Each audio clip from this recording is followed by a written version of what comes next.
नमो बुद्धाय। जय भीम साथियों। नरेंद्र मोदी और उसके मंत्रिमंडल के लोग और उनके भाजपा के लोग सारे देश भर में नारा पिटवा रहे हैं कि 22, 23, 24 3 दिन तक पूरे देश भर में दिए जलाए जाए, फंक्शन किए जाए, कार्यक्रम किए जाए, क्योंकि राम मंदिर का उद्घाटन होने वाला है। सत्ता प्राप्त करने के लिए भाजपा के लोगों ने बहुत नारे लगाए। राम राज्य लाना है, राम लला का मंदिर बनाना है। सत्ता प्राप्ति के लिए हिंदुओं के भावना के साथ खेला गया। दंगे फसाद हुए, कई निर्दोष लोग मारे गए, कई निर्दोष मुस्लिम मारे गए तो कई निर्दोष हिंदू मारे गए। वो और जो निर्दोष हिंदू मरे तो वो कौन हिंदू मरे? वो बहुजन समाज के हिंदू मरे, दलित समाज के हिंदू बने, ओबीसी समाज के हिंदू बने, निचले तबके के लोग मजदूरी करने वाले और राम नाम को अपने जीवन का मंत्र समझने वाले, राम भक्ति में लीन बहुजन समाज के लोगों ने इस राम मंदिर के लिए, इस राम राज्य के लिए अपने प्राणों की बलि दी। और सत्ता पर जाकर बैठी भाजपा, और भाजपा सत्ता पर जाकर बैठी। और जब अब राम मंदिर बन गया है तो राम मंदिरों के पुजारियों के लिस्ट में किसी दलित संत का नाम नहीं, उसकी समिति में कई प्रबंधक कमेटी में किसी दलित नेता का नाम नहीं, किसी दलित मंत्री का नाम नहीं। यहाँ तक कि गुजरात के संत शंभुनाथ टोंडिया जो दबा दबा कर दलितों के वोट देकर अपनी बीजेपी को मजबूत करने में लगे हुए थे, कितने ही अत्याचार उनके हयात में दलितों पर होते आ रहे हो रहे हैं गुजरात में, फिर भी जिस शंभुनाथ टुंडिया के जबान कभी खुली नहीं, उस शंभुनाथ टुंडिया को भी राम मंदिर के उद्घाटन के समय में न्योता नहीं मिला है। और आज हम ये बात इसलिए कर रहे साथियों कि राम मंदिर बनाने के लिए बहुजन दलित हम हिंदू है। भाजपा को सत्ता पे लाने के लिए बहुजन दलितों गर्व से कहो हम हिंदू है। मुसलमान के खिलाफ दंगे फसाद करने के लिए दलितों गर्व से कहो हम हिंदू है। लेकिन अधिकार मांगोगे तो तुम गुलाम हो, तुम अछूत हो, तुम नीच हो, तुम नालायक हो।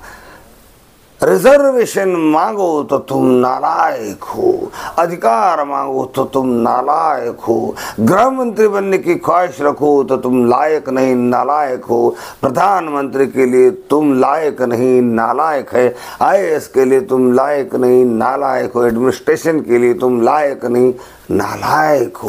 और इतने नालायक हो कि मरने के बाद भी तुम्हारी अर्थी शमशान में नहीं जलाई जाएगी, क्योंकि तब भी तुम नालायक हो, नापाक हो। तुम्हारे मर जाने के बाद भी तुम्हारा जो प्रेत है, तुम्हारी जो काया है मरी हुई, उससे भी हमारी शमशान भ्रष्ट होती है।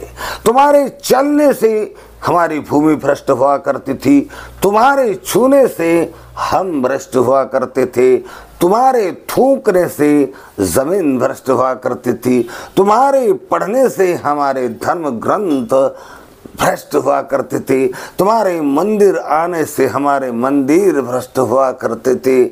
और यहाँ तक तुम नालायक हो कि तुम्हारे मर जाने के बाद भी तुम्हें चिता को भी हमारे शमशान में अग्नि नहीं दे सकोगे। आज बड़ौदा जिले का वाघोड़िया तहसील, वहां पर एक एक्सीडेंट होता है और एक्सीडेंट में एक व्यक्ति मर जाता है।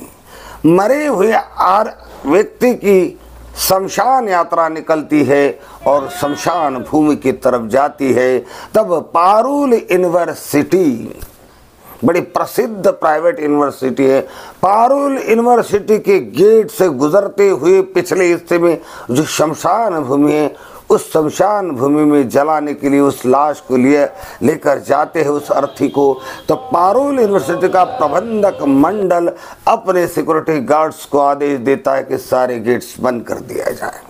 दलित बाहर रुकते, मिन्नतें करते, हाथ जोड़ते, फिर भी प्रबंधक मंडल के पेट का पानी हिलता नहीं है। घर्षण होता है, पुलिस आती है, भीम आर्मी पहुंचती है, भीम आर्मी की महिलाएं, भीम आर्मी की विनोद बनकर एक एक सवाल पूछते हैं। वो समझाते कि हमारी भूमि इस पारुल यूनिवर्सिटी के अंदर है, बरसों से हमारे समाज के लोग वहाँ अर्थिया जलाते आए हैं, पारुल यूनिवर्सिटी ने उसे कब्जा कर रखा है, जबकि इसी शमशान भूमि को यहाँ के एक्स एमएलए भत्तू, मधु श्रीवास्तव भत्तू ने बनाया था और उनके ग्रांट में से बनाकर दलितों को दी थी। वो भूमि हमारी, अगर ये भूमि, ये शमशान भूमि नाजायज होती, दलितों की नहीं होती, तो वाघोड़िया के एमएलए मधु श्रीवास्तव अपने ग्रांट में से उसे क्यों बनाते? और बनाई है तो जायज है और दलितों की मांग सही है कि ये भूमि हमारी है। अब उसी भूमि पर पारुल यूनिवर्सिटी का प्रबंधक मंडल कब्जे जमाए हुए 2-3 घंटे के तक वो शमशान यात्रा रोकेगी, गेट के बाहर पड़ी रही, पुलिस भी वहां पहुंची। कानून ये कहता है कि इस देश में किसी के साथ भी भेदभाव ना किया जाए, लेकिन पुलिस मुखबधिर बन के रही। भीम आर्मी के सैनिक, भीम आर्मी के विनोद बनकर दहाड़ रहे थे, चिंगार रहे थे, बाहोश बनकर प्रबंधकों के सामने बातें रख रहे थे। अंत में मामलेदार आता है, मामलेदार उन्हें दिलासा दिलाता है, तो इस प्रकार से दिलासा दिलाता है कि तुम्हारी जो पुरानी भूमि है उन्हें हम दुरुस्त कर देंगे, तुम्हें दुरुस्त करने का काम हम चालू कर देंगे, ये अर्थी उठाकर उधर ही ले जाओ, उधर ही जलाओ। मामलेदार, सरकारी अधिकारी मामलेदार दलितों के पक्ष में न्याय दिलाने के बदले प्रबंधन कमेटी यानी सवर्ण के पक्ष में बात करता है कि इस अर्थी को इस शमशान भूमि में जलाने का प्रयत्न ना करें, इसे आपकी जो पुरानी शमशान भूमि है उसे ले जाओ, हम उसे ठीक ठाक कर देंगे। तो ये इस देश का हिंदू है, ये इस देश का हिंदू है, वो हिंदू जो नरेंद्र मोदी के कहने से थाली बजाता है, ये दलित हिंदू जो माता कालका, खुदियार, अंबिका, चंडिका, गणपति के लिए अपने प्राणों की बलि देता है, मुसलमान के खिलाफ लड़ने खड़ा होता है, मार मिटने खड़ा होता है, क्योंकि वो गर्व से कहो हम हिंदू के नारे में बड़ा विश्वास करता है। लेकिन जब अधिकार की बात आती है तो इसी दलित को दूर कर दिया जाता है, ये अछूत बन जाता है, ये परधर्मी बन जाता है, परजात का बन जाता है, ये किसी काबिल नहीं रहता, ये अपना नहीं रहता, ये पराया हो जाता है, अर्थात ये लायक नहीं होता, नालायक बन जाता है। फिर भी इस देश के दलित जो महात्मा ज्योतिराव फुले की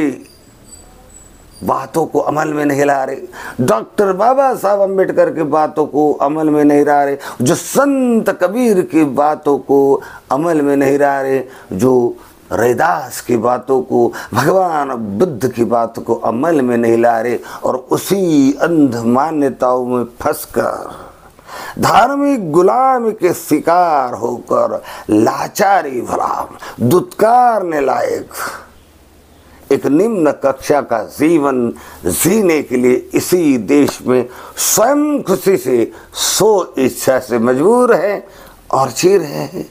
वो कहते हैं कि तुम नालायक हो और ये कहते हैं कि हम लायक है। वो कहते हैं दलित नालायक है, अस्पृश्य है, नीच है, हीन है, और दलित कहते हैं कि वो लायक है।